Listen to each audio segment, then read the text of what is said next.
Hello bachcho, let's read out the question first.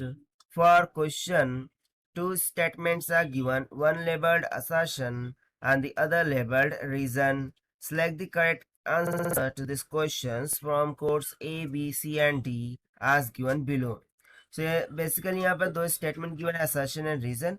हमें बताना है कि स्टेटमेंट ट्रू है या फिर फॉल्स है, और उसके अकॉर्डिंग जो गिवन ऑप्शंस है उसमें से हमें राइट ऑप्शन को चूज करना है. ठीक है. तो बेसिकली ये रीजन किसके रीजन दे रहा हूँ, असर्शन का ही रीजन दे रहा हूँ. तो चलिए स्टेटमेंट देख लेते हैं सबसे पहले. तो देखिए, तो सबसे पहले यहाँ पर हमें असर्शन में क्या बोल रहा है. In a series combination of capacitors charge can move only along one route. That is why charge on each capacitor is same is true for parallel combination of capacitors. यानी कि जब हम कैपेसिटर्स को सीरीज में connect करते हैं सो उनको flow होने के लिए क्या होता है, एक ही पाथ होता है. ठीक है. और साथ साथ बोल रहा है कि ये सेम थिंग हमें पैरेलल कॉम्बिनेशन में भी देखने को मिल जाती है.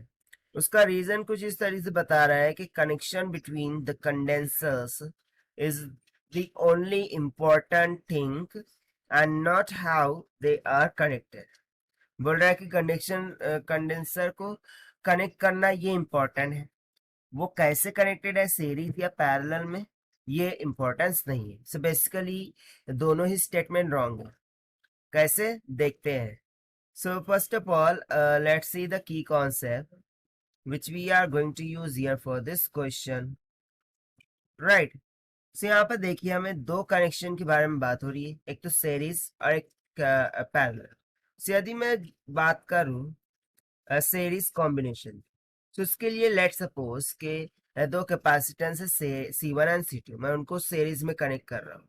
सो उनकी इक्विवेलेंट कैपेसिटेंस कितनी होती है, C1 into C2 divided by C1 plus C2. और वहीं पर यदि मैं दो कैपेसिटेंस को पैरेलल कनेक्शन में कनेक्ट करूं, ठीक है, parallel, so in that case उनकी इक्विवेलेंट कैपेसिटेंस कितनी आ जाती है, C1 प्लस C2. तो just by seeing this formula हम बोल सकते हैं कि दोनों इक्वल है क्या नेचर में. नहीं. अब एक ऐसे नेचर में इक्वल नहीं होते. सो देखिए, सबसे पहले मैं दो कैपेसिटर्स लूंगा. ठीक है, ये मैं मान लेता हूँ फर्स्ट कैपेसिटर है और ये दूसरा कैपेसिटर है. ठीक है, इसको मान लिया C1, इसको मान लिया C2. ठीक है. अब दोनों को मैं सीरीज में कनेक्ट कर रहा हूँ like this, and after connecting them to series मैं क्या करता हूँ, इनके अक्रॉस एक पोटेंशियल डिफरेंस प्रोवाइड कर देता हूँ. ठीक है, पोटेंशियल लगा देता हूँ. So just because of potential इसमें से क्या फ्लो होगा, करंट, यानी कि क्या फ्लो होगा, चार्जेस. सो ये जो चार्जेस है ये C1 C2 दोनों की जो प्लेट्स है उस पर क्या होने लगेंगे, गैदर होने लगेंगे. अब बेसिकली जैसे कि ये दोनों सीरीज में जुड़े हुए हैं, सो हमने ओहम्स लॉ में पढ़ा था, जब रेजिस्टेंस को हम सीरीज में जोड़ते हैं सो जो करंट फ्लो होता है सीरीज में वो every and each of the resistance के लिए क्या होता है, सेम होता है. सो सेम थिंग यहाँ पर भी होगा कि जो चार्ज C1 को जाएगा वही चार्ज C2 को भी जाएगा. राइट है. सो यहाँ से मैं बोल सकता हूँ कि जो C1 है this is equal to Q by V, और V1 वी विल से, और C2 is equal to Q by V2. तो ये तो हो गया सीरीज कॉम्बिनेशन के लिए. बट यही चीज मैं यदि पैरेलल कॉम्बिनेशन के लिए देखूं, ठीक है, पैरेलल कॉम्बिनेशन के लिए, सो पैरेलल कॉम्बिनेशन में क्या आ जाएगा, कुछ इस तरीके का कनेक्शन हो जाएगा. राइट. और इसको मैं सप्लाई कर रहा हूँ इस तरीके से बैटरी वोल्टेज, ये हो गया C1, ये हो गया C2. सो पैरेलल कॉम्बिनेशन में करंट सेम नहीं होता, बल्कि क्या सेम होता है, वोल्टेज सेम होता है.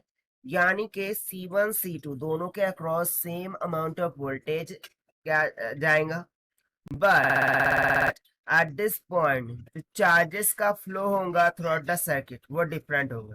क्योंकि देखिए यहाँ से मैं लेट सपोज कि टोटल चार्ज जा रहा है Q, but after reaching to this point ये चार्ज दो इक्वल पार्ट में डिवाइड हो जाएगा. एक तो चला जाएगा C2 में, उसको मान लेते हैं Q2, और दूसरा चला जाएगा Q1 C1 में, उसको मान लेते हैं Q1। सो इसके अकॉर्डिंग यदि मैं कैपेसिटेंस देखूं, सो पैरेलल कॉम्बिनेशन के अकॉर्डिंग C1 क्या आ रहा है, Q1 बाय V के इक्वल, और C2 क्या आ रहा है, Q2 बाय V के इक्वल। सो देखिए यहाँ पर पोटेंशियल सेम है और यहाँ पर चार्जेस सेम है, ठीक है। जब हम सीरीज में कर रहे हैं तो चार्जेस सेम है, ठीक है। सो क्या बोल रहा था कि in series combination capacitor charge can move only along a one route. So yes, this is absolutely true for the series circuit, क्योंकि सीरीज में हमने देख लिया कि चार्जेस दोनों में ही सेम फ्लो हो रहा है, उसके लिए एक सिंगल रूट ही फॉलो हो रहा है। Now that is why the charge on the capacitor is same. So सभी कैपेसिटर पर जो चार्जेस है वो सेम होंगे, यह हमने देख लिया, दोनों ही कैपेसिटर पर चार्जेस सेम है। But same is true for parallel combination, so no, this is not absolutely true because यहाँ पर हमने देख लिया कि पैरेलल कॉम्बिनेशन में चार्जेस सेम नहीं है, क्योंकि उनके फ्लो होने के लिए डिफरेंट पास यहाँ पर अवेलेबल है।